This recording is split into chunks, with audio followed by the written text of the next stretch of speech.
everyone, hello all, it is the gothiest ghost of them all, Caspa in the flesh, and it's time for a review of Macklemore-Ben.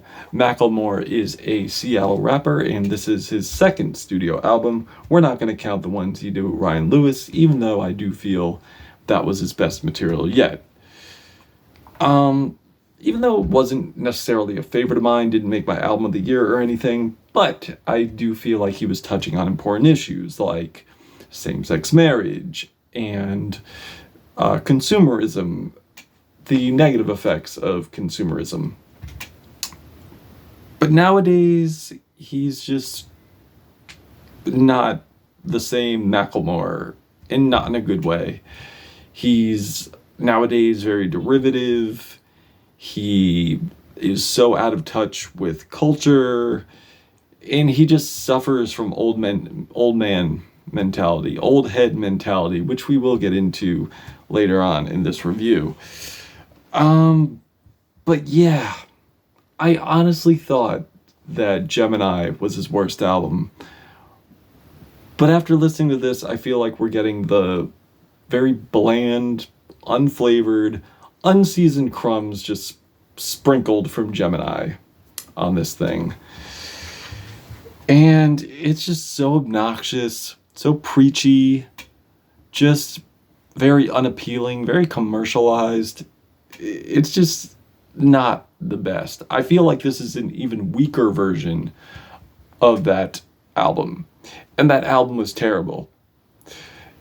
But this is definitely the worst that Macklemore has put out by far. Now, with the opener, which was a single called CHANT, with Tones and I, which vocally is not one of my favorites. I find her voice very unappealing.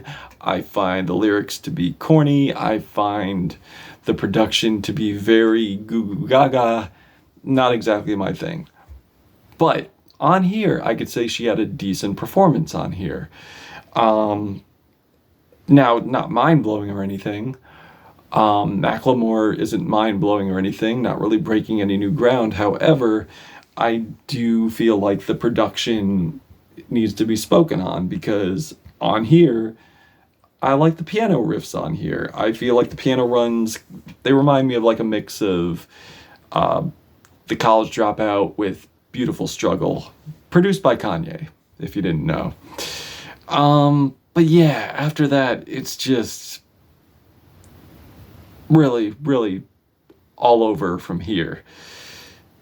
Day You Die makes me want to die, because the vocals and the verse are mixed so poorly. Like, they sound so compressed, so distorted. They feel like they're coming out of a drive-through speaker, serving you these cringe bars, provided with these very, very, like, I need validation type bars.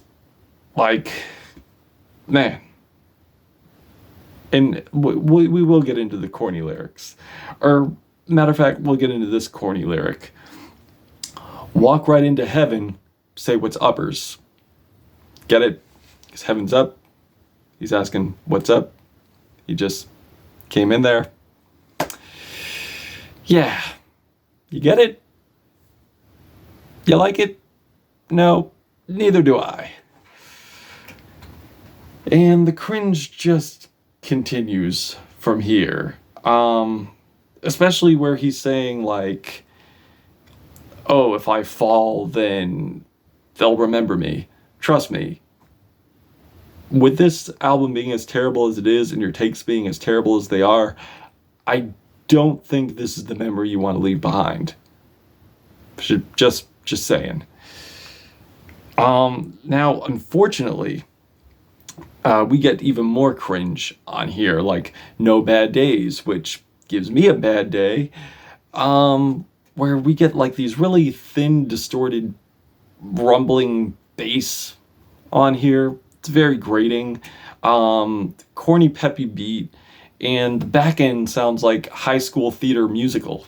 No thank you. And yeah, Macklemore is just carrying on his routine, because what Macklemore album is a Macklemore album without derivative music. I'll tell you, not a Macklemore album.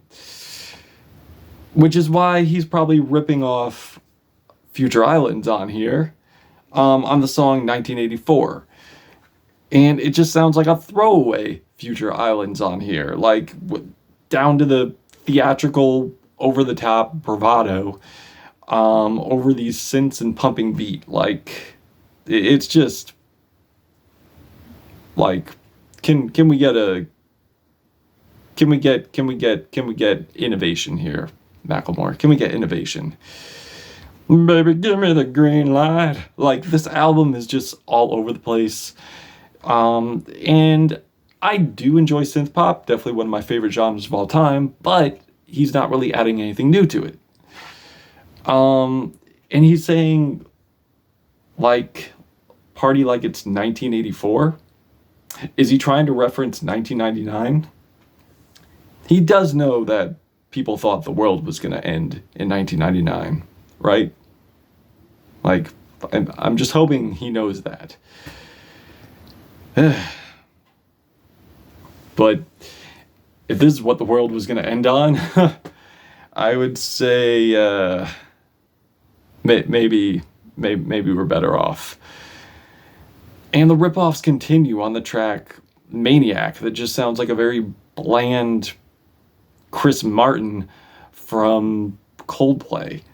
So it's about like this problematic relationship, and they're good to address, don't get me wrong, but there's a fetishization here, and it's just gross. It's gross. The lyrics are awful. Like, why you follow me to Walmart, gotta know everything, you ain't Nardwar.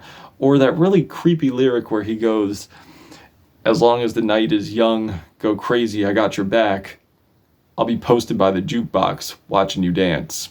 Yeah, it's very creepy. Definitely gives creeper vibes.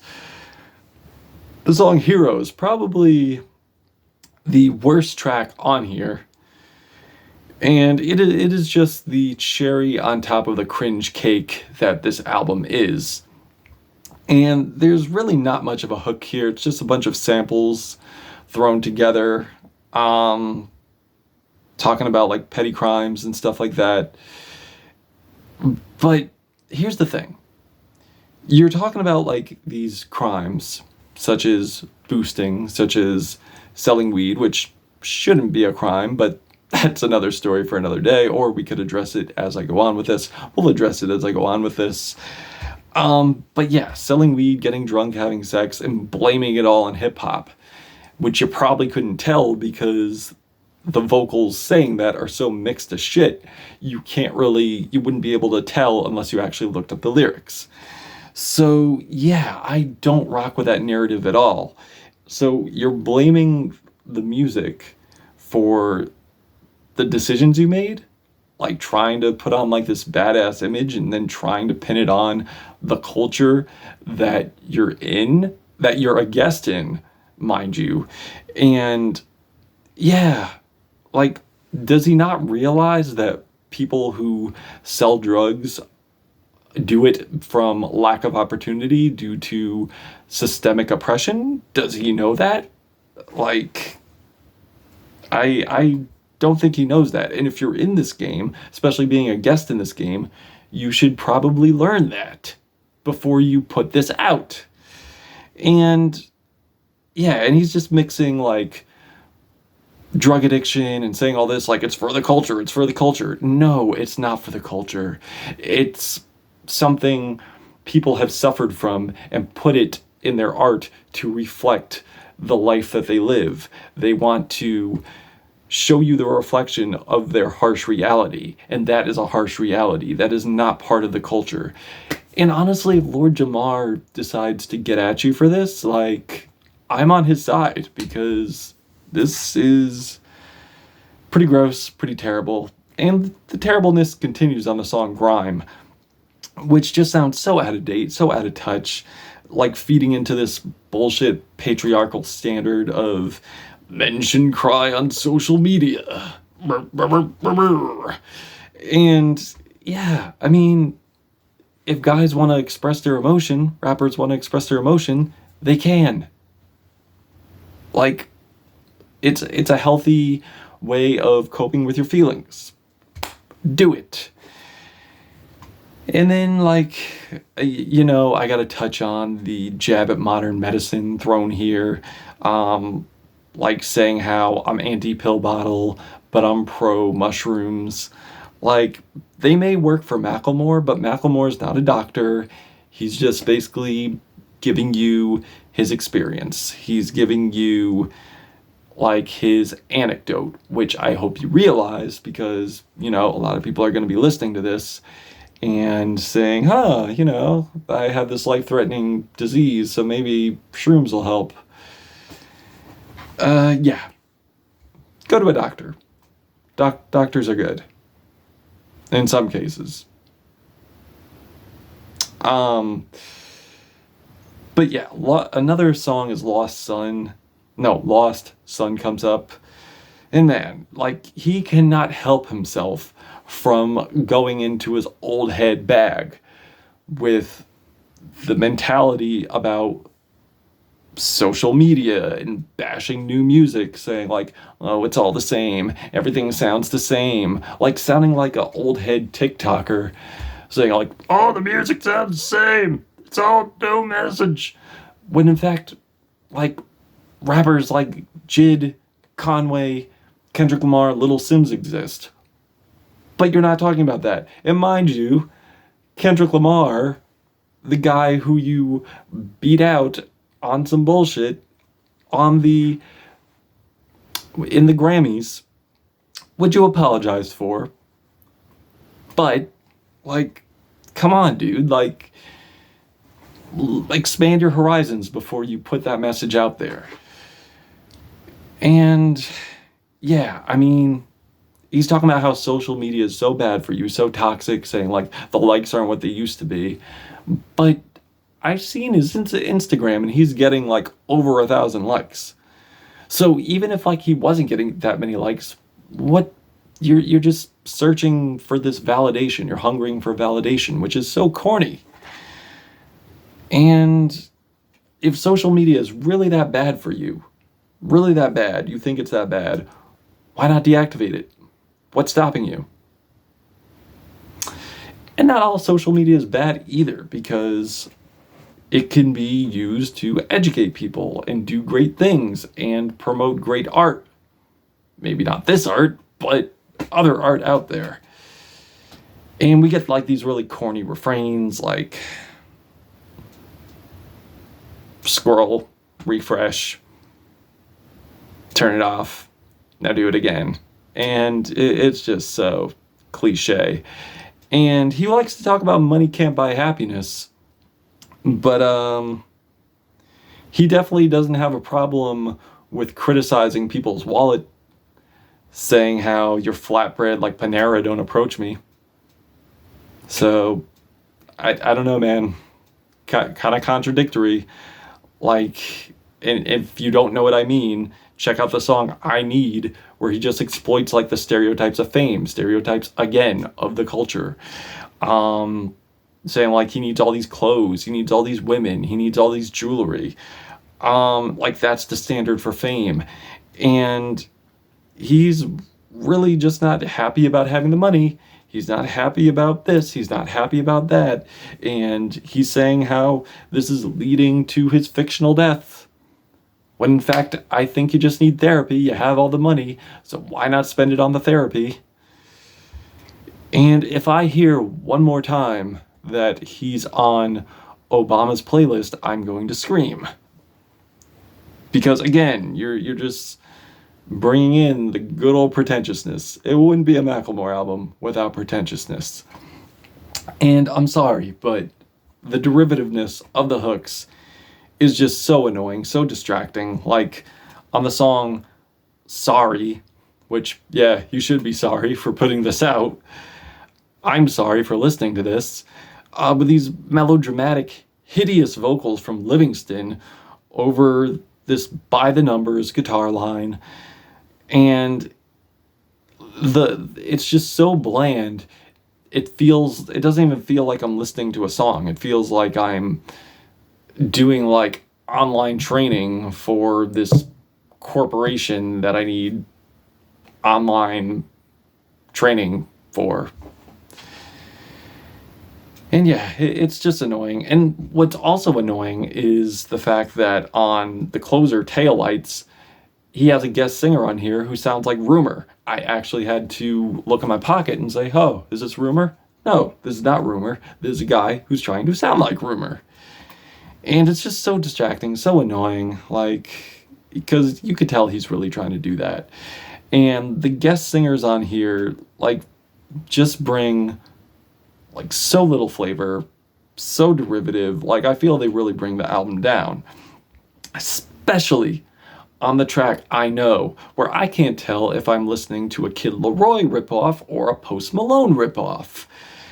And yeah, I mean, you have the money, so why not, like, have the singers who are being ripped off on here feature on your song? I don't know, maybe he's just trapped in the thrift shop mentality, and the fact that he's taking like these cheap imitations is symbolism of his love for thrift shops. I don't know. And he complains about hip-hop being so unoriginal and meaningless when a lot of these songs are unoriginal and meaningless. Take the track Tears, for example, where he's just doing what rappers have been doing for years, like personifying objects, personifying subjects.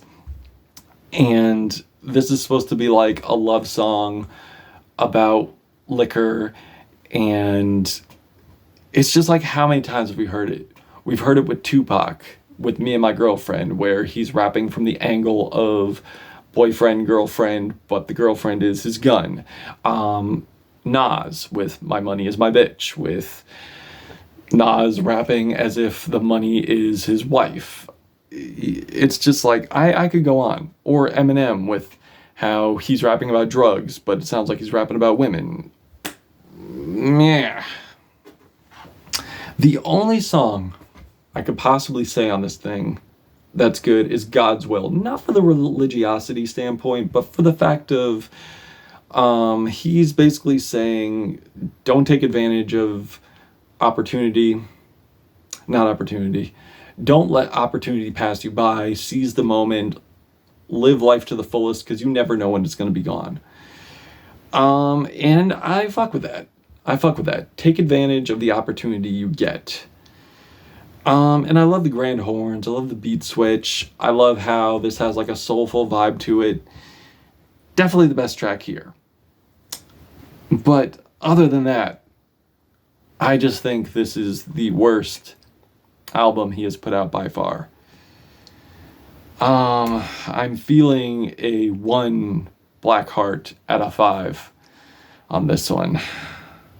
Yeah, super unoriginal, super preachy, super cringy, super tone deaf. This thing just needs to fly away. It's so super, it just needs to fly away. But yeah, that's just my opinion on it. If you've checked this out, what did you think of it? Did you love it? Did you hate it? Why? Let me know in the comments. Caspa, the Gothic Ghost, Macklemore-Ben. Till we meet again.